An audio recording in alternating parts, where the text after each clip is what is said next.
too powerful for its time.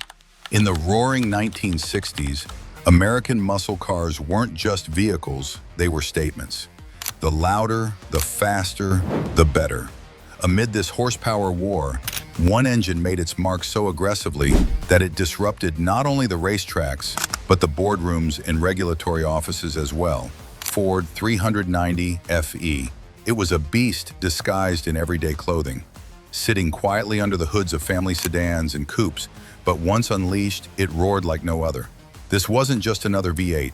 The 390 FE blurred the line between accessibility and raw power. And that's precisely why the industry tried to push it into the shadows. This is the story of how one of Ford's most legendary engines was quietly pushed out, not because it failed, but because it succeeded too well. The great most too powerful for its time.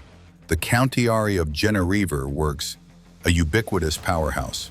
The Ford 390 FE engine debuted in 1961 as part of the Ford Edsel FE big block family. Designed to balance performance with mass-market appeal, it was slotted between the smaller 352 and the more aggressive 427. The 390 had a 4.05-inch bore and 3.78-inch stroke, which allowed it to deliver serious torque and high-end horsepower. What made it stand out was its county versatility. With that as the runt of the story was from the engine. In the time at Temptair, it wasn't reserved for elite cars. The 390 showed up everywhere, from the luxurious Thunderbird to the hard-working F-Series trucks. You could find it powering the Galaxy, the Mustang GT, the Fairlane, and even the police interceptors. This meant anyone, from your neighborhood dad to a weekend racer, could get their hands on a car that packed a real punch under the hood. The brother of how that Ford lightly race us, turning about 4300H shid for crime or a lie, American 61 cars. A torque-fueled icon. The 390 FE came in multiple configurations. The basic two-barrel versions put out around 265, 280 horsepower with torque figures climbing toward 427 pounds-feet. These were strong enough to move heavy cars with authority, but the real magic was in the high-performance four-barrel versions, which produced 330, 375 horsepower. For street racers and drag strip warriors, that was more than enough. Ford even offered a version called the Countiari Police Interceptor 390, which was specially tuned for highway chases. It came with a solid lifter camshaft, a higher compression ratio, and heavy-duty internals. With horsepower hovering around 330, it gave officers a serious edge. And for enthusiasts who wanted even more, Ford allowed high-performance upgrades that pushed the engine past 400 horsepower. Some versions, especially when modified, cracked the 500 horsepower mark with relative ease. That kind of power in a street-legal car wasn't just impressive, it was terrifying. It counted immediately because of the Ford Letley. By the mid-60s, the 390 FE had begun, but that success came with problems. The 390 FE was too accessible. It offered performance on par with exotic engines, without the price tag. That meant people could walk into a dealership and buy a car that could outrun the more expensive competition, and the racing world took notice. Soon, governing bodies began reclassifying racing categories, and maximal depended from every GEMS without a faster engine displacement restrictions that subtly penalized the 390. Rules began to favor newer engines like the 428 Cobra Jet, or ones that were harder to access. The 390, once a rising star, was quietly pushed to the back. While the 390 FE was never officially banned in a dramatic way, the result was the same. It was systematically phased out. Ford itself began to shift focus toward its new line of big blocks, especially the 429 and 460 engines in the newer 385 series. These engines were bigger, newer, and more in line with the marketing strategy of the early 1970s. At the same time, federal emissions regulations were tightening.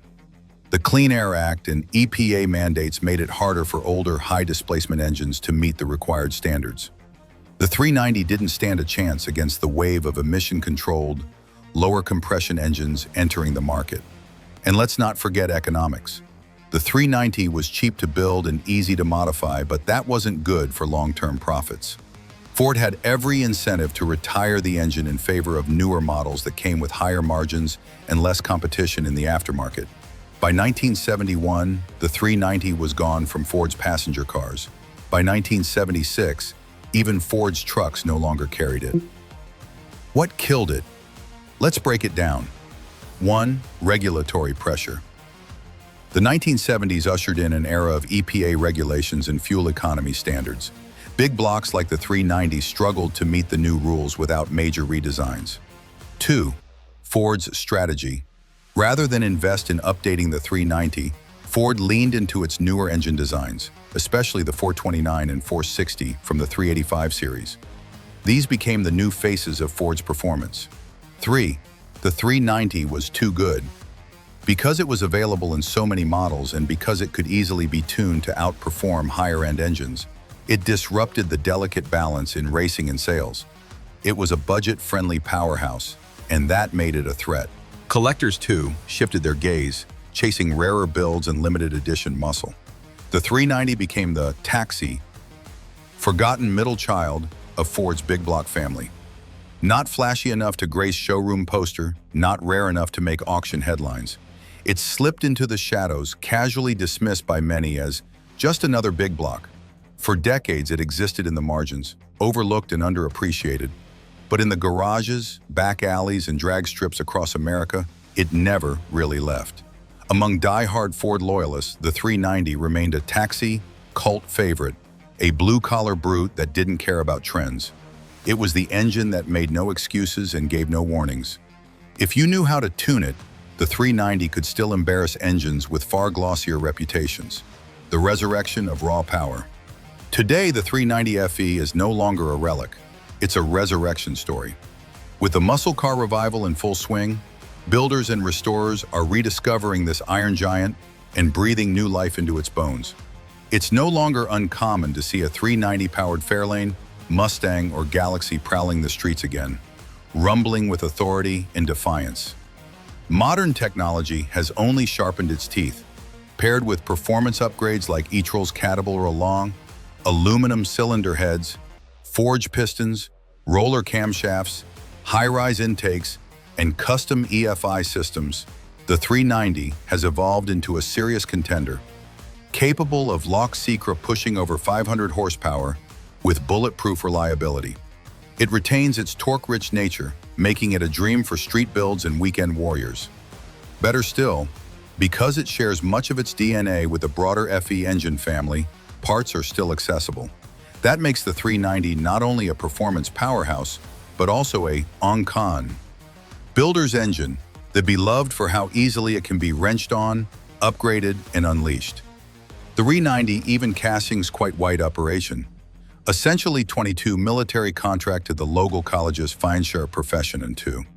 Not billiards it reviles without we did living from our someone to our Ford mouse of local. Allows of the world in a post of evol, we there l'escate verdure of land. A builders are one military a structure, but not of along with hearting our families. It wasn't banned with headlines or scandal. It was buried quietly, retired not because it was weak, but because it was too strong for the system to handle. It gave everyday drivers the power of elite racers. It blurred the lines between daily commuters and drag strip monsters. And in doing so, it scared the very industry that created it. That's why the 390 FE remains one of the most Ford Mouse's underrated legends. It's today in American automotive history. Have a 390 story of your own? Hit that like button, subscribe for more hidden car stories, and drop a comment. We want to know.